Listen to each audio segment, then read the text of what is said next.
Okay, I want to kind of shift gears and talk about some hot topics, I guess, in the fitness and health world. Yeah.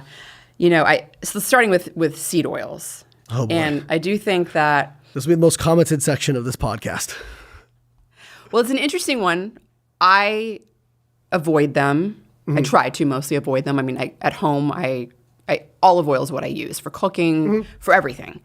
But I also think they've been overly demonized in the fitness and health world. So, and I know that many of our listeners that are listening, watching, have heard a lot of conflicting information about seed oils. But maybe you could start with just summarizing what seed oils are and why are they such a controversial topic? Yeah, so seed oils are generally polyunsaturated fats, which means they have multiple double bonds, and versus monounsaturated fats like olive oil, which is a single double bond, or saturated fat like, say, butter, animal fats, typically saturated, where you have no double bonds. And let me start with this. I don't think seed oils are innocuous from the perspective that in the last few decades, added oils are one of the biggest source of increased energy in the American diet. And so I just want to set the stage appropriately as well, talking about levers. People will say, well, it can't just be the calories. Let me give you the data on calories right now. So people will say, no, it's 2,400, calories have actually gone down in the American diet. I've heard this argument. They're looking at self-reported data from people, which puts it at like 2,500 calories a day for Americans. The more accurate way to look at it is you look at the food production, you look at food waste, and you look at food availability, and you can calculate approximately how many calories per capita people are consuming. Okay, that is objective data. That's not, yesterday I think I had, I don't even remember what I had for to eat yesterday. I mean, I can look at my app and I know, but if you ask me to recall it offhand, God, I don't really know. That data is over 3,500 calories a day on average per person. And the average person gets less than 20 minutes of physical activity per day. So, yeah, I think a big chunk of it is energy toxicity. Now, seed oils can contribute to that for sure, because even right down to hey, you have a salad. What does it take for a chef just to, put more oil on it? Or, if you've ever had a dish, I can approximately guesstimate how much rice is on there, but how are you going to know how much oil somebody put in? I guess it tastes a little bit slimier in your mouth, but good luck quantifying that, right? And then I think also seed oils are probably a proxy for poor overall diet quality because they are in a lot of processed foods. So the question to me, there's two questions. Practically, are they contributing to the health crisis? Yes. But is it for the reason that the really anti-seed oil people claim? And what's interesting about this anti-seed oil movement is I've noticed it's kind of popped up out of the low-carb carnivore sphere. And I've seen this progression over the years, which at first the kind of the low-carb, hardcore keto folks were carbs are bad, just blanket carbs are bad. And then over time, that kind of shifted to, we think it's refined sugar is what's, bad, insulin. And then, we've had so many randomized control trials now and meta-analysis that kind of show that sugar isn't good for you, but if you're equating energy, I have several meta-analysis to show that it doesn't affect inflammatory markers, doesn't affect blood glucose metabolism, as long as you're getting in the same total calories per day compared to other diets and substituting out different carbohydrate sources. So then it shifted to, and I think it coincides with, there's been a lot of low-carb people who also push for saturated fat to be healthy. Because, I think this is confirmation bias. We like animal protein. We want saturated fat to be good for us because then we can justify more animal protein. And hey, listen, I always find it funny when people accuse me of bias on this because my research was funded by the National Dairy Council, the Egg Nutrition Center, and the National Cattlemen's Beef Association. There is nobody with a stronger bias towards animal protein than me, right? And I can remember when I did a debate with a carnivore person one time, I said, never in a million years I think I'd be on a podcast defending the virtues of plants, you know? So I'm not saying that there isn't some benefits to animal protein. Everything's trade-offs. But if we look at the literature, if you say seed oils are uniquely deleterious to health, then you have to say saturated fat is uniquely deleterious to health. Because for every level of evidence for seed oils, there is stronger evidence for saturated fat to be deleterious on health. So mechanistically, we know saturated fat raises LDL cholesterol. We know LDL cholesterol penetrates the endothelium. We know LDL cholesterol is a causative risk factor for cardiovascular disease. Now we can argue about particle size and all that kind of stuff, but we know regardless of particle size, LDL can penetrate the endothelium and cause damage. Okay, mechanism, right? And then people say, well, inflammation. Okay, well, if we look at the studies where they just have people eat more polyunsaturated fats, sometimes you see an increase in inflammation, sometimes you don't. But if we look at the studies where they're substituting polyunsaturated fats in place of saturated fats, we see neutral or positive effects on inflammatory markers, blood glucose regulation, liver fat.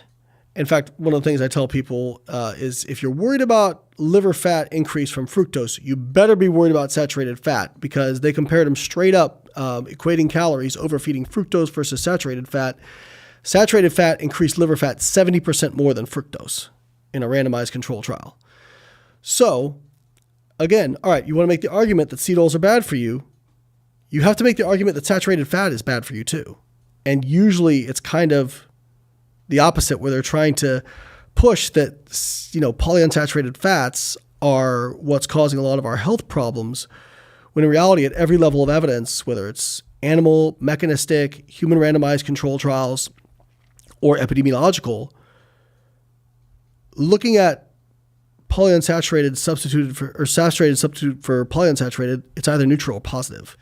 And so again, with the seed oil thing, if you were looking at just, yes, it adds calories, but is it independently increasing inflammation? Like if we're talking about actual polyunsaturated fats, like not trans fats, I mean, if you're overeating it, sure. But if you're replacing saturated fat with that, the evidence suggests it's neutral or positive. And so they're talking about a mechanism. Well, those double bonds get oxidized and there can be X, Y, Z. Okay, but what happens when you just feed it to people?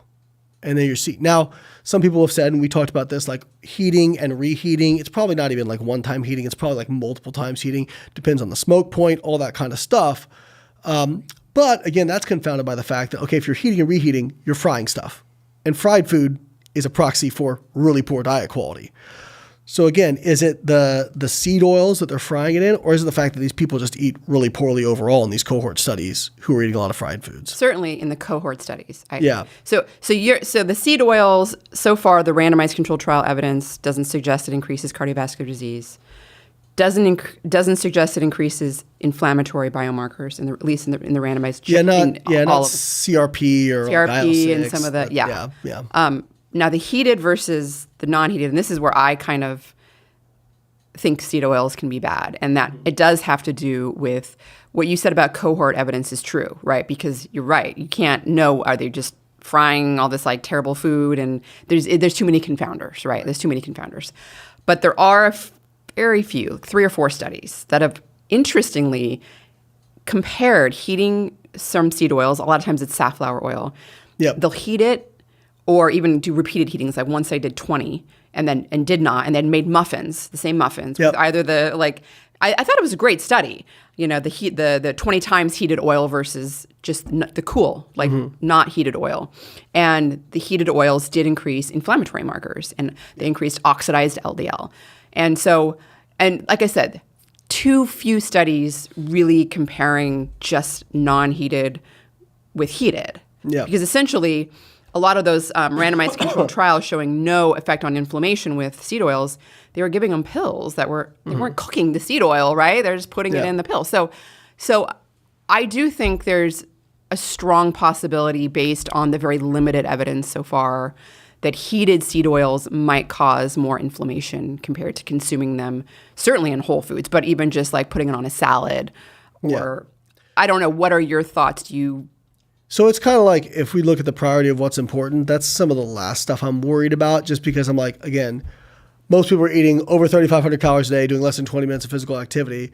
Okay, let's get that under control first. And if you happen to be eating some seed oils while you're getting your calories down to, I don't know, 2,500 a day, not really that worried about it, right? But, do I think it's a good idea to eat a lot of highly processed foods that have had seed oils that are heated and reheated? No, I don't think it's a good idea, but I don't. We have options too, right? What about avocado oil or olive oil? Do you think that maybe just getting one of those options? There was one really big cohort meta-analysis that was done that kind of showed that monounsaturated didn't have as big of an effect as polyunsaturated as decreasing the risk of cardiovascular disease. That monounsaturated was still positive and saturated was negative, but polyunsaturated was kind of better in a dose response.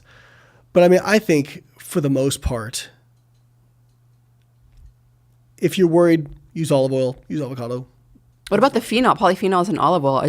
There's some studies showing, like randomized controlled trials showing a beneficial effect just on cardiovascular disease with olive oil. Yeah, I think olive oil specifically, there's some evidence that like it may have some unique benefits for cardiovascular disease and whatnot, and like metabolic health overall. So, but again, I kind of look at that and go, okay, well, it still has one double bond that can be oxidized. That can be, based on your mechanism for polyunsaturated, right? Like, shouldn't olive oil still be worse than saturated as well? And you can't, they never make that argument, or at least not that I've seen, So yeah, I think, again, we agree.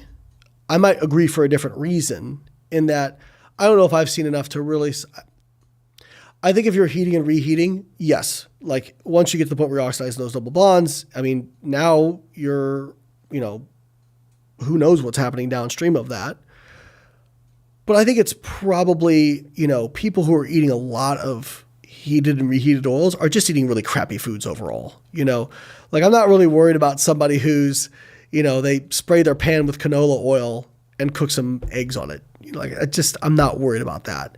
It's, the person eating fries that have been refried in the same oil over the course of time. But then again, it's like, all right, well, is it the oil or is it overall they're having a really poor quality overall diet? So I think for me, yes, I hold very much open the possibility that there could be some deleterious effects. But I think for most people, it's one of the reasons I say have guidelines, don't have rules, right? Because if you say things like, I don't eat seed oils, well, as a guideline, that might be okay because you're probably avoiding a lot of like ultra processed, hyper palatable foods, fried foods. But when you're like, cooking in a bunch of butter instead of like canola oil or olive oil or well, I guess not olive oil, but like you're kind of missing the point.